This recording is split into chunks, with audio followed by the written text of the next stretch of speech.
한 바리새인이 예수께 자기와 함께 잡수시기를 청하니 이에 바리새인의 집에 들어가 앉으셨을 때 그 동네에 죄를 지은 한 여자가 있어 예수께서 바리새인의 집에 앉아 계심을 알고 향유 담은 옥합을 가지고 와서 예수의 뒤로 그 발 곁에 서서 울며 눈물로 그 발을 적시고 자기 머리털로 닦고 그 발에 입 맞추고 향유를 부으니 예수를 청한 바리새인이 그것을 보고 마음에 이르되 이 사람이 만일 선지자라면 자기를 만지는 이 여자가 누구며 어떠한 자 곧 죄인인 줄을 알았으리라 하거늘 예수께서 대답하여 이르시되 시몬아 내가 내게 이를 말이 있다 하시니 그가 이르되 선생님 말씀하소서.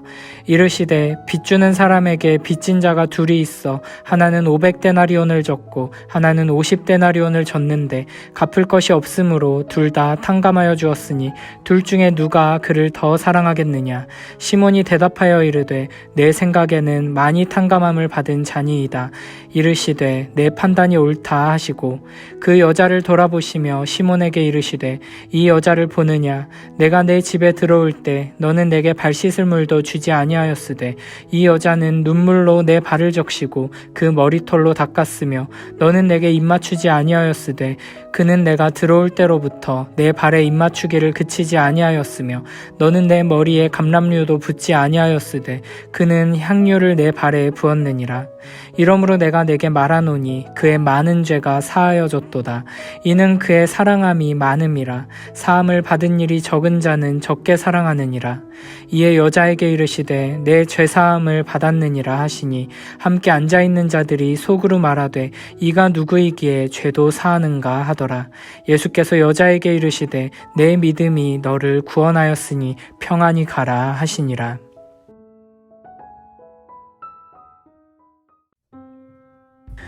어떤 바리새인이 예수님을 식사에 초대했습니다. 40절에 보면 이 사람의 이름이 시몬이라는 것을 알 수 있습니다. 대부분의 바리새인들이 예수님을 배척하고 공격하던 때 예수님을 식사의 자리에 초대한 것이 일반적인 상황은 아니었습니다.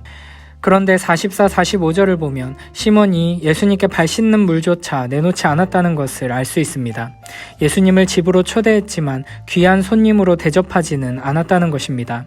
이런 점을 미루어 보면 아마도 바리새인 시몬은 니고데모와 같이 예수님께 하나님 말씀을 배우고자 하는 겸손한 마음으로 예수님을 초대했다기보다는 예수님을 시험해보고 많은 사람들이 보는 앞에서 예수님과 대화를 나누면서 자기 자신을 드러내고 싶은 마음이 더 컸던 것 같습니다. 그런데 예수님께서 바리새인의 집에 초대받아 가셨다는 말을 듣고 그 동네에 죄를 지은 한 여자가 예수님을 만나기 위해 향유를 담은 옥합을 들고 찾아왔습니다. 아마도 그 동네 사람들에게는 잘 알려진 여인이었던 것 같습니다. 보통 창녀에 대해 이런 식으로 표현하는 경우가 많지만 누가복음은 이 여인이 어떤 사람인지 어떤 죄를 지었는지는 구체적으로 밝히고 있지 않습니다. 복음서에는 향유를 부은 여인에 대한 이야기가 여러 번 등장합니다. 오늘 본문뿐 아니라 마태복음 26장, 마가복음 14장, 그리고 요한복음 12장에도 나오는데 모두 같은 사건은 아니고 크게 두 개의 사건이 있었던 것으로 볼 수 있습니다. 하나가 오늘 바리새인 시몬의 집에서 있었던 일이고 또 하나는 같은 이름을 가진 베다니의 시몬의 집에서 있었던 일입니다. 베다니의 시몬의 집에서 향유를 부은 여자는 나사로의 동생 마리아이고 오늘 향유를 부은 여인은 그저 죄를 지은 한 여자라고만 되어 있습니다. 찬송가 211장에 보면 값비싼 향유를 주께 드린 막달라 마리아 본받아서 라는 가사가 나오는데 이는 잘못된 가사라고 할 수 있습니다. 성경에는 이 여자가 창녀라고 단정 지을 수 있는 근거가 없고 이 여자를 막달라 마리아라고 생각할 수 있는 근거도 없습니다. 그저 큰 죄를 지어서 온 마을 사람들이 죄인으로 알고 있는 한 여인 정도로 생각하면 충분합니다. 그런데 문제는 이 죄지은 여인이 예수님을 만나기 위해 바리새인의 집에 찾아왔다는 것입니다. 부정한 자와의 접촉을 극도로 꺼리는 바리새인의 집에 죄를 지은 여자가 들어왔다는 것은 모두를 당황스럽게 만드는 일이었습니다. 보통 이 당시 사람들은 비스듬히 누워서 식사를 했기 때문에 예수님의 뒤에 서 있는 이 여인을 그 자리에 있는 모든 사람들이 볼 수 있었을 것입니다. 그런데 이어지는 이 여자의 행동은 더더욱 사람들을 놀라게 했습니다. 여자는 예수님 뒤로 와서 울며 눈물로 그 발을 적시고 자기 머리털로 예수님의 발을 닦고 그 발에 입 맞추고 향유를 부었습니다. 이 장면을 본 바리새인은 만약 예수가 선지자라면 이 여자가 죄인인 줄 알아챘을 것이고 그랬다면 결코 저런 일을 하지 못하게 막았을 것이라고 생각합니다. 특히 여인이 머리를 풀어헤친다는 것은 매우 수치스러운 일이었습니다. 이 당시 문화에서는 창녀를 연상시키는 모습이었고 성적으로 매우 부도덕한 장면으로 보일 수 있었습니다. 그래서 바리새인 시몬의 입장에서는 지금 예수가 저 여자의 행동을 제지하지 않는 것을 보면 저 여자의 실체를 알지 못하는 어리석은 자이던지 이런 상황이 문제 있다는 것을 모르는 부정한 자이던지 어쨌든 참된 선지자가 아니다 라고 생각한 것입니다. 그런데 예수님께서는 바리새인 시몬의 이런 생각을 다 아시고는 비유로 이렇게 말씀하십니다. 어떤 사람이 한 명에게는 500데나리온을 다른 한 명에게는 50데나리온을 빌려주었다. 그런데 빚진 자 두 사람 모두 돈을 갚을 수 없는 상황이었다. 그래서 그 사람은 두 사람의 빚을 모두 탕감해 주었다. 그렇다면 둘 중에 누가 그를 더 사랑하겠느냐? 이는 500과 50 중에 어느 숫자가 더 큰지만 안다면 답할 수 있는 너무나 쉬운 질문이었습니다. 이에 시몬은 많이 탕감받은 자가 더 사랑할 것이라고 답합니다. 예수님께서는 시몬의 말이 옳다고 하십니다. 우리는 보통 이 장면을 보면서 예수님의 발에 향유를 부은 여인에게만 집중합니다.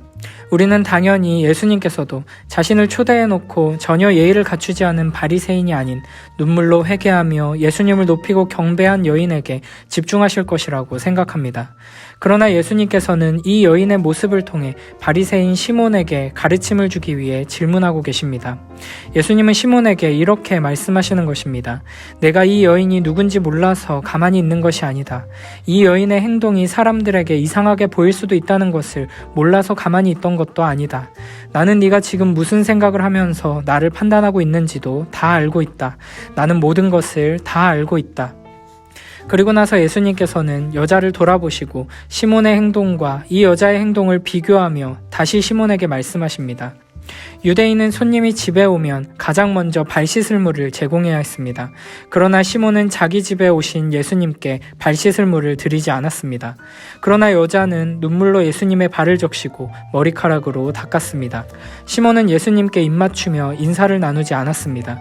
하지만 여자는 예수님의 발에 입맞추기를 그치지 않았습니다. 시몬은 예수님의 머리에 감람류도 붓지 않았지만 여자는 향유를 예수님의 발에 부었습니다.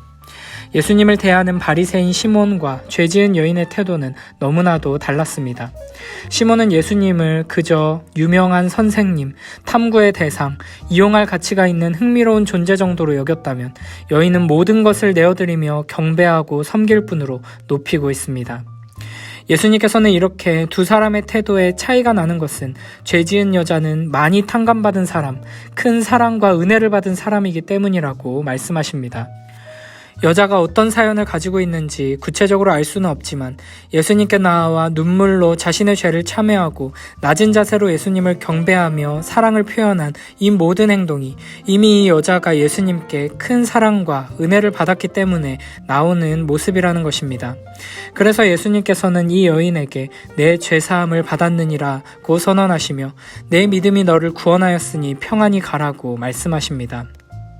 향유를 부은 여자는 온 동네 사람들이 모두 알고 있는 큰 죄인이었지만 이미 예수님을 통해 죄사함의 은혜를 얻었고 큰 사랑을 경험했습니다.